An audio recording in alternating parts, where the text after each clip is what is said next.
Okay, so this is going to be a presentation where we talk about strep pharyngitis.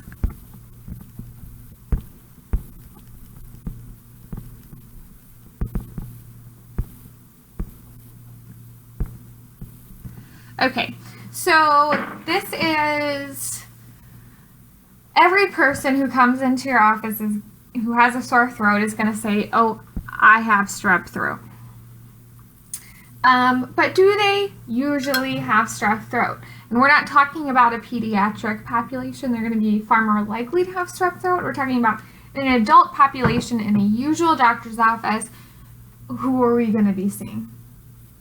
So strep pharyngitis is really referring to group A beta streptococcus.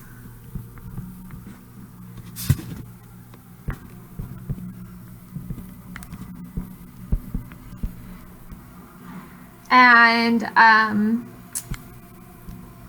that is a specific type that would come out in a culture. And that occurs in about 5 to 15% of the adult population who have sore throats. And then the rest of them, which is going to be something like 90%, they actually don't have group A beta strep.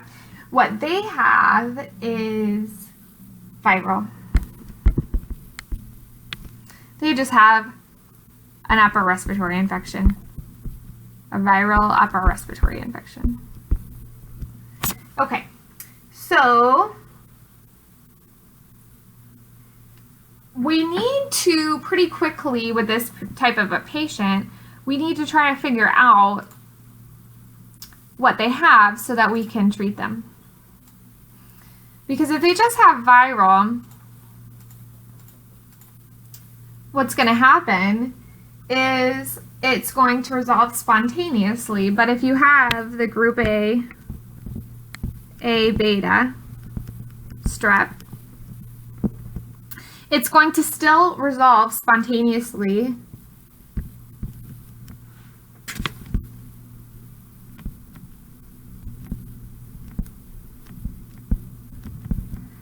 in 2 to 5 days.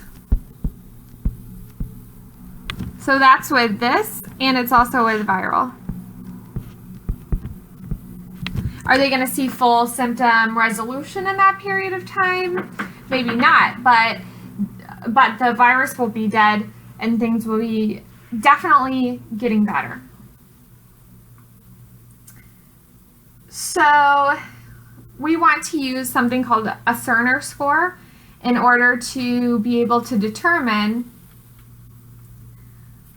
what this patient has. Is it viral or is it bacterial? So we're going to use the Cerner Score and look at a couple things. Oops.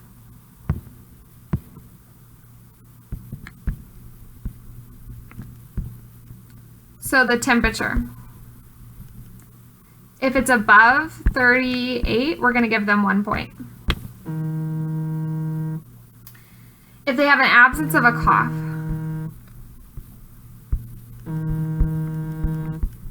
we're going to give them 1 point. If they have swollen, tender anterior cervical lymph nodes, we're going to give them a point.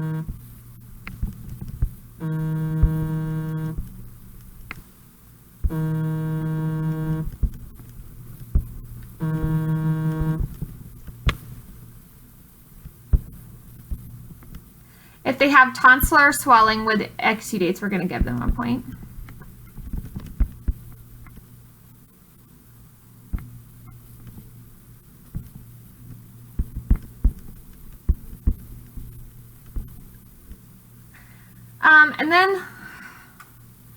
And this is actually, I think, very telling of the disease process. The last thing on the Cerner Score is going to be age.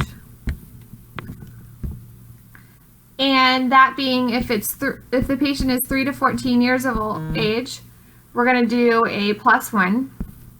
If they're 15 to 44 years of age, we're going to give them a 0. And if they're over 45 years of age, we're going to give them a -1. Kids are going to be passing this along a lot, so we understand that. But then for this one, you need to ask your patient some questions, get to know your patient. Do they work with kids? You know, maybe they're a teacher. Maybe this is a 75-year-old woman and she has custody of her grandchildren. You just don't know. And then are they immunocompromised? And we're talking like cancer, rheumatoid arthritis, lupus, HIV, etc. So just look down the patient's list of conditions and try to figure out if there's some reason why they might why they might be more likely to be in this +1 group and have strep pharangitis.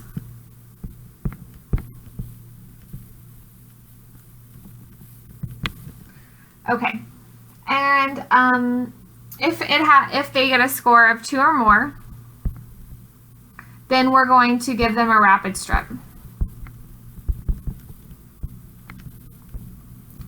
If they have 1 or 0, we're going to say this patient likely does not have strep. We've already come to the conclusion that this patient does not have strep. We do not have a rapid strep.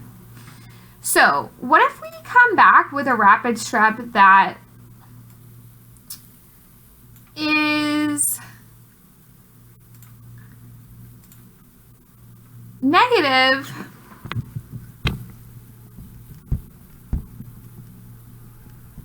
so if the strep is positive, obviously we're going to give them antibiotics. If the rapid strep is negative,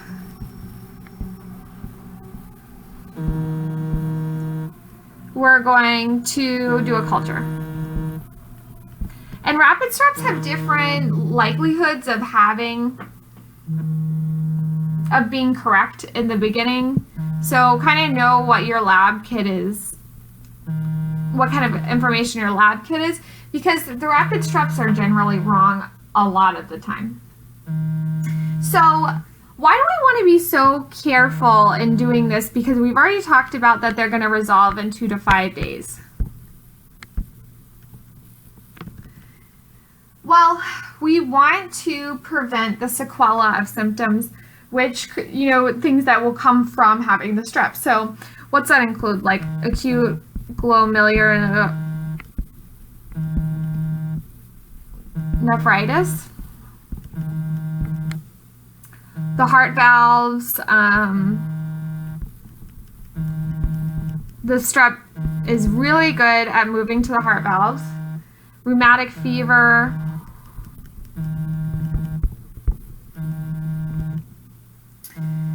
scarlet fever.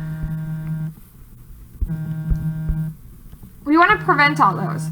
So if we think that this person might have strep, we need to make sure we do a rapid strep and then possibly a culture. And last thing here that you really want to know is going to be about epiglottitis.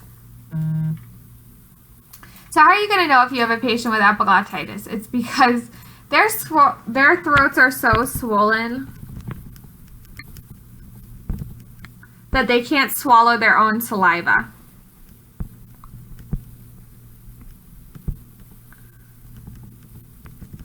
So that's pretty concerning. They're carrying around a box of tissues. They have a sore throat.